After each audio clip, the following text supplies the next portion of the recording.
Shubhodaya, good morning, good afternoon, good evening from wherever you are joining. Namo Namaha. We have been covering the series on Medha. Medha, Manayeva manushyanam Karanam, bandha mokshayoho. Mind is a source of bondage and source of liberation. The mind, we need a brilliant mind, Medha Shakti. Medha is one of the building blocks of our personality. From outside, twak, outer skin, inner skin is charma, then mamsa, flesh, rakta, blood, asti, bone, then marrow, and Medha. 7 building blocks are there. It's marrows, majja and Medha. The Medha Shakti is not acquired by having multiple degrees. I may be having a PhD or a double degree or the triple degree. By acquiring your degrees, your Medha Shakti won't be awakened. By acquiring a position in my company, I won't get a Medha Shakti. By having a big wealth portfolio, Medha Shakti won't be awakened. Medha is different. What I get from the university, it's not Medha. It is not Medha. And I heard this incident happened few decades back. One person already PhD in India. He wanted to do another PhD in America few decades back, and at that time his father, only a school teacher, he did not have money, so he sold off his land to send off the son to America to do another PhD. He went there. Son went there and he completed his PhD also, and he did not come to India for 5 years, and there he got married to a local American, and he had a child also. He did not tell his family father. And after 5 years, his in-laws and his friends, they wanted to see his native place. So he told his father he's coming, such a date he's coming. So his father went to the airport to receive him in Belgaum. Belgaum is, he came from Mumbai flight, and father was holding a flower also in his hand to welcome, rose, to welcome his son. And he saw that son along with all the his well-off, highly posh in-laws. They all came. This father was in ordinary cloth, not ironed cloth, and it's old cloth. Son looked at the father from distance, and he felt ashamed to greet his father. My in-laws are so polished, so wealthy. How can I greet my father and he turned his head somewhere as if he did not see, and he walked out. And he took a taxi and went to the village. This father also did not force himself in. He thought, my son, now he is educated. Polished. Is good. This is what education means. This is what wealth means. This is what the world has taught. And he took a local bus and reached the village after 2 years. And that is what he said. I did not want to put down my son in front of his polished people, and he took the local bus. This is not our education, what it is teaching. It is not, we call it as a brilliant person, extraordinary person. This is not Medha. Medha, when it is awakened, it is the make you that the inside awakening happens. not your university or your status, company status, your $1 million, $10 million, who cares? That is not Medha. The Medha, art of man making. Medha Shakti. Medha Shakti has to be awakened. Medha, I mentioned the Medha Shakti, how it is awakened early morning when the dawn is still dark. Sit up and contemplate. Contemplate. Sit, you should be meditating when the dawn is still dark. And Gayatri Mantra Japa, Guru Mantra Japa, it helps in strengthening helps in blossoming your mind. And further, I also mentioned your lifestyle. The lifestyle plays a dominant role in awakening blossoming the mind. The food what we eat must get digested within 2 or 3 hours. It has to get digested within 2 or 3 hours. If it is taking longer than that one, for example, fish and meat, it takes about up to 2 days to get digested. Fish and meat, it takes up to 2 days to get digested.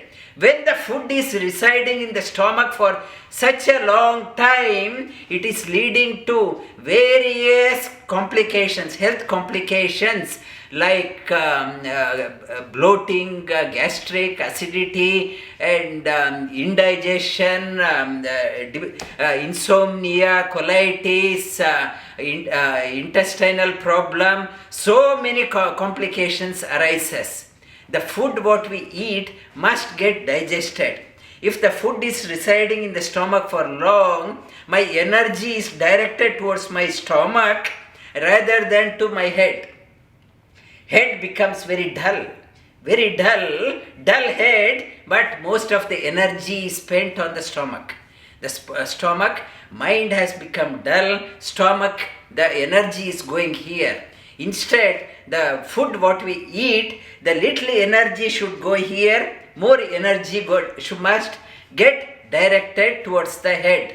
The mamsa, the flesh, meat is called as in Sanskrita, mamsa, ma means I, sa means you.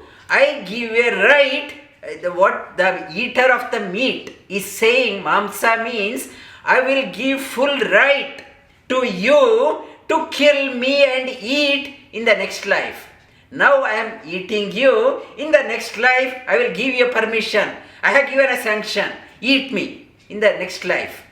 When, this is the meaning of this one, I am doing this one, next life you take. Action and reaction, it is keep on going.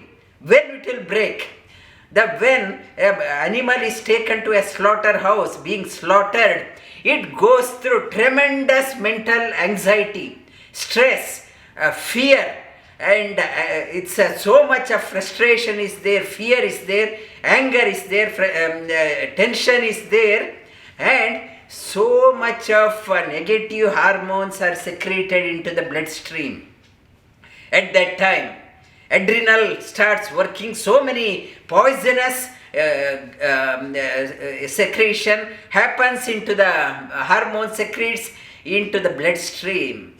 Now, what we are doing, that poisonous, what we are eating, it's a flesh, it's not just a piece of matter. There is an energy also. The energy, so much of stress, anxiety, frustration, fear, whatever it has gone into the meat, now I am saying that I am enjoying the meat. So, that energy where it is going, that poisonous, energy is directed towards my body for various ailments and to the mind. And mind, restless mind. And mind is not steady. So I should be mindful of what I am eating. Mindful that animal also have feeling. Animal also have life. And they also have family. They also have children. They like their company. They want to exist. The right to exist, Patanjali also says, right to exist is there ingrained in all animals. We have no right to take some other's life and enjoy the suffering of that animal. That they say that when they are slaughtering in the name of religion also, they slaughter, enjoy the suffering of the animal. People celebrate, they dance looking at the suffering. So where this karma goes, karma, whatever I am doing, it will come back. Walk such a way that you minimize reduce your footprint here. Because if you are doing those ones, it will come and haunt you, come and bite you. And it's one person, he was saying that he did not do much, only the beating the cow he was doing, and he said, I don't know, sir, what happened. All three my daughters also got divorced. He was that effect, Go Mata, that animal, when you ill treat, that energy, the three daughters all got divorced and they are back at home. It is slowly, it is coming back. This karmic effect is there. In Bhagavad Sri Krishna says, yogi has to be mindful of what he or she eats, how he or she lives, how he or she sleeps. One who is mindful of that way alone can illumine the mind. Yukta ahara viharasya, yukta cheshtasya karmasum, yukta swapna avabodhasya, yogo bhavati dukkha. Then yoga becomes a dispeller of grief. Shri Krishna says, these type of people who follow this method are always in minority. Their majority, they don't care. I don't care about what others thinks. I want to just enjoy. Majority of the population is like that. I don't care what others think. I just want to enjoy. And very few people think in this dimension that I should be mindful of this one. And Shri Krishna says they are always minority. And when everyone is awake to in the doing the wrong things, this person is asleep to that one. When everyone is asleep, they are not at all interested in this dimension. This person is awake. Ya nisha sarva bhutanam tasyam jagarti sanyami yasyam jagrati bhutani sa nisha pashyato mune. If the whole world is going this way, a yogi is the one with the illumined mind goes in the opposite direction. Everyone is going this way, goes opposite direction. And everyone that is asleep, this person is awake. This person is awake. Yogi is awake. Yogi, you can't gauge the truth based on the number of followers we have, number of membership we have. Based on that one, truth doesn't rely on numbers. The seekers of the truth is always minority. Like people wants to go into the higher studies, higher education, always limited. When go in the primary school, so many people are there and very few people are interested in higher things. So is seekers of the truth always in minority. They want to isolate themselves. They don't want to get diluted in the crowd. They want to isolate themselves so that they can lead a pure, noble life. Medha Shakti enables us to lead such a lofty life. Lie down on your back.